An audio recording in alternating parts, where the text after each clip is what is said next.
नमस्कार दोस्तों, युवराज कंस्ट्रक्शन में आप सभी का स्वागत करता हूँ। मैं इस वीडियो में आप सभी को बताने वाला हूँ मोटार के बारे में।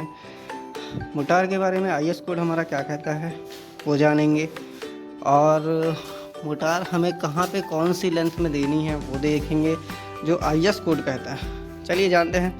तो आईएस कोड कहता है 383, जो कि है सीमेंट, सैंड प्लस वाटर। तो हमेशा आप ध्यान रखिएगा जो ग्रेड बनते हैं M20, M30, 2-4, 1-4 नॉर्मली जो जनरली चलता है वो हमेशा आप ध्यान देखेंगे छपाई में 1-3 से 1-4, 1-6 ऐसा चलता है। तो हमेशा ये आपको ध्यान रखना, ये नॉर्मली चलता है, मगर हमको आईएस कोड क्या कहता है और कहाँ पे लगाना है ये आपको ज़रूर विशेष तरीके से ध्यान देना है। तो फर्स्ट बात करते हैं सीमेंट के बारे में। सीमेंट हमेशा आप लेने से पहले हमारे जनरली जो मार्केट में अवेलेबल है OPC ग्रेड आप पता करेंगे 43, ठीक है। OPC क्या है? ये ऑर्डिनरी पोर्टलैंड सीमेंट, ठीक है। मैं आपको दिखाना चाहूँगा सीमेंट कहता है आईएस कोड। ये देखिए, ये है OPC ग्रेड। OPC ग्रेड मतलब ऑर्डिनरी पोर्टलैंड सीमेंट का ग्रेड है, जो कि हमेशा सीमेंट के मसाले बनाने में हमेशा सबसे पहले ये ध्यान दिया जाता है, उसके बाद ग्रेड का इशू होता है, ग्रेड ध्यान देना पड़ता है। तो ये हो गया सीमेंट के बारे में। फिर आ गया सैंड। सैंड जो हमारी रेत है, वो हमें कौन सी रेत का यूज़ करना चाहिए और कहाँ पे कौन सी छपाई करनी चाहिए। तो रेत आता है जोन 3 और जोन 4 का, जो कि 4.75 mm की जाल से छन के नीचे चला जाता है, वो है पतला रेता। और एक जोन 4 होता है जो उससे भी बारीक रेता कहलाता है। तो ब्रिक मोटार में हमेशा आप जानेंगे, मोटार के बारे में हम अगर बात करेंगे तो एक ब्रिक मोटर होता है, एक छपाई का मोटार होता है। तो ब्रिक्स मोटार में हमेशा आप देखेंगे, ब्रिक मोटार में जो ईंटे की जुड़ाई में ब्रिक मोटार कहलाता है, ईंटे की जुड़ाई में हमेशा आप देखेंगे 1.4, 1:3, 1:4 का होता है, जो रिच मोटार कहलाता है। जहाँ पे अच्छा ये आप ध्यान रखिएगा, रिच मोटार और ब्रिक मोटार में फ़र्क। रिच मोटार कहाँ पे यूज़ किया जाता है? जहाँ पे हमें स्ट्रेंथ देनी है, मजबूती प्रोवाइड करना है, जैसे कि पानी वाली जगह पे। ये हो गई हमारी पानी वाली जगह पे। यहाँ पे आप ध्यान देंगे कि यहाँ पे बर्तन, कपड़े सब यूज़ होना है, तो पानी का थोड़ा सा हमारा यहाँ पे यूज़ होगा। तो यहाँ पे जो दीवारें हैं, इस दीवार पे हमेशा सीपेज के चांस भी हो सकते हैं, इसलिए आपको यहाँ का उस आईएस कोड 383 में ग्रेड बताया गया है 1.3 का, 1:3 का। वो छपाई में 1:4 और ब्रिक्स में है 1:3 का।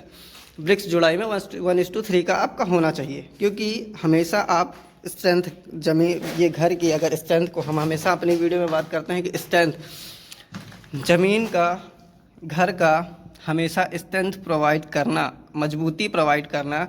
तो आईएस कोड के अकॉर्डिंग, आईएस कोड हमारा छपाई पे भी निर्धारित करता है। Plaster motor 1:4, 1:6। अब 1:6, 1:4 कहाँ पे देना है, कहाँ पे नहीं देना है, कहाँ पे 1:9, जनरली 1:7, 1:6 का दिया जाता है। मगर हम आईएस कोड के बारे में बात करेंगे तो आईएस कोड 1:3, 1:4 दिया जाता है, जहाँ पे सीपेज, जहाँ पे पानी का काम होता है। जैसे कि मैं बात कर रहा हूँ कि पानी का काम होता है बर्तन धुलना, कपड़े धुलना, वहाँ का नल का पानी का काम, यहाँ पे पानी के हमेशा नमी बनी रहती है। तो यहाँ पे 1:3, 1:4 का मसाला यूज़ करना चाहिए, जो कि जोन 4 जो रेत होती है, जोन 4 का यूज़ होता है। अब थर्ड पार्ट में आते हैं वाटर रेशियो। तो हमारे आईएस कंपलसरी इसमें नहीं दिए। अब आप आते हैं, हम मोटार कितने प्रकार के होते हैं ये जान लेंगे। मोटार जो हमारे ब्रिक्स के मोटार हैं, छपाई के मोटार हैं, और कितने प्रकार के मोटार होते हैं, वो कौन कौन सा कंपलसरी जनरली चलता है, उस चीज़ के बारे में जानेंगे। तो मोटार होता है सीमेंट मोटार, लाइम मोटार, सुर्खी मोटार, और गेज्ड मोटार, मड मोटार। तो आप सीमेंट मोटार के बारे में जान गए कि सीमेंट मोटार हमेशा और लाइम मोटार। सीमेंट तो कंपलसरी जो नॉर्मली चल रहा है वो आप ध्यान देंगे। अब हम आ जाते हैं लाइम मोटार। लाइम मोटार में हमेशा आप ध्यान देंगे जो कंपलसरी बाहर के घरों में हमेशा आप लाइम मोटर में ध्यान देंगे कि चूने का और सॉइल का, चूने और सैंड का जो मिक्सर बनाया जाता था वो लाइम मोटर कहलाता था, जो कंपलसरी बाहर के पिछले मकानों में बनाया जाता था। वो भी स्ट्रेंथ देती थी मगर उसकी वजह से उतना ज़्यादा नहीं देती थी। तो हमारे इंजीनियर्स ने कुछ एक ऐसा सीमेंट को लॉन्च किया, सीमेंट में स्ट्रेंथ बनाया। स्ट्रेंथ अब जाके हर जगह पर सीमेंट लाइम मोटर को छोड़कर सीमेंट मोटर चला जाता था। अब वाटर इसका रेशियो चलता था 1:2 का। जो लाइम मोटर का है वो चूने से बनाया जाता था और इसका रेशियो होता था 1:2 का।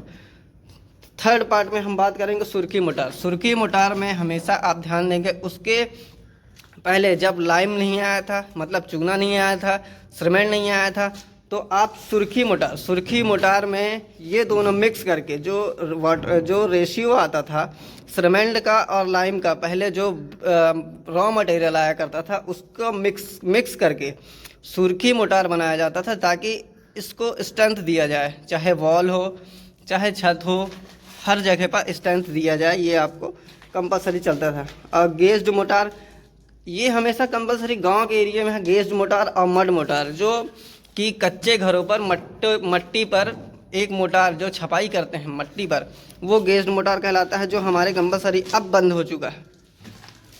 ये अब उचित नहीं है। अब हम बता सकते हैं कि जो 1:383 IS कोड कहता है, तो IS कोड कहता है कि छपाई पे हमेशा आप IS कोड जो आप मसाला का ग्रेड बनाए वो सबसे पहले आप सीमेंट की IS कोड देखें, जो हमारा कंपलसरी इंजीनियरिंग लाइन में 43 का ग्रेड होना चाहिए।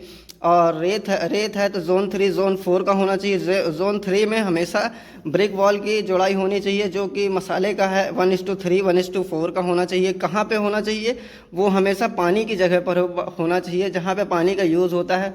और 1:4 1:6 का होना चाहिए, जो हमारी वॉल होती हैं, जो ऊपर का एरिया 7 फीट 3 फीट के ऊपर का एरिया होता है, वो 1:4 1:6 का होना चाहिए। थर्ड पार्ट में हम जाने हैं प्लास्टर का। प्लास्टर हमेशा आप ध्यान देखेंगे कि 1:4 से 1:6 का होना चाहिए। 1:4 का हमारा कहाँ पे होना चाहिए? जहाँ पे पानी का एरिया होता है वहाँ पे 1:4 का होना चाहिए। 1:6 का होना चाहिए जहाँ पे ऊपर का एरिया 1:6 कहलाता है। अब हम जानेंगे सेलिंग का। सेलिंग में भी हमेशा आप ध्यान रखें कि मड मोटार का मोटा हिस्सा मड मोटार का यूज़ होता है, जिसमें ग्रेड हमेशा 1:4 से लेकर 1:3 1:4 का मिनिमम होना चाहिए, क्योंकि इसमें स्ट्रेंथ की ज़रूरी होती है। स्ट्रेंथ देना हमको बहुत ज़रूरी होता है। तो आप ध्यान रखिएगा 1:3 से 1:4 का हमारा मड मोटार होता है।